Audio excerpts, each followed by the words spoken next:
I want to introduce some family members, and a whole group are here from Washington, from Connecticut, and they want to say a couple of things about their dad. So let's begin with the next generation,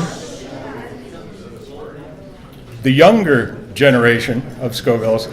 So Tom Scoville, come on up, and please welcome Pete Scoville's son, Tom.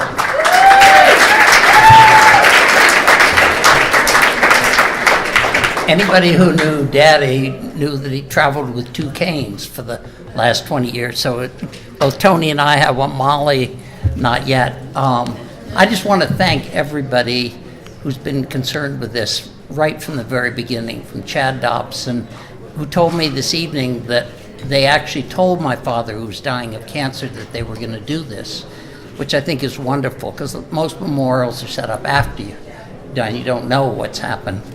But I wanted to read something that I found, and will not take long, but it's a letter that my father wrote when he was about 30 years old on the 3rd of August, 1946, and I'll just read two paragraphs. As he was watching the second Bikini test, which was the 5th A-bomb to go off, and I have to take off my glasses. For this test, dark glasses were not necessary, and we were only about 8 miles away, so that we were able to get a much better view. The minutes before the burst were ticked off on the loudspeaker, and then finally the seconds.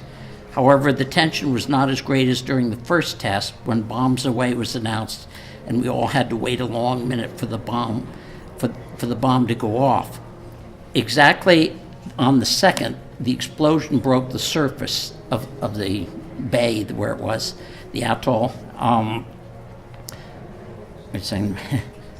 broke the surface, and this was followed by a luminescent cloud which spread out a hemisphere over wide distances. This suddenly evaporated into a rising donut which left visible a rapidly rising column of water of unbelievable size. It was just like a tremendous spout with extremely even edges. This gave one the greatest impression of the amount of energy involved. This water spout was followed by an expanding cloud expanding cloud or wave, which went out and covered most of the ships and blotted out everything from view for about 10 minutes. When it had all cleared away, the battleship Arkansas was nowhere to be seen, and the Saratoga had quite a list. And then at the end of the letter, which really is sort of prescient, he said, "I sure hope that as a result of these two tests, everyone will be convinced of what this bomb means. It really means terror. It is really terrifying when one considers that the next time they would be used on a large scale. They are certainly unbelievably beautiful to watch from a distance, but I wouldn't want to be there." So that's Voice from the Tower.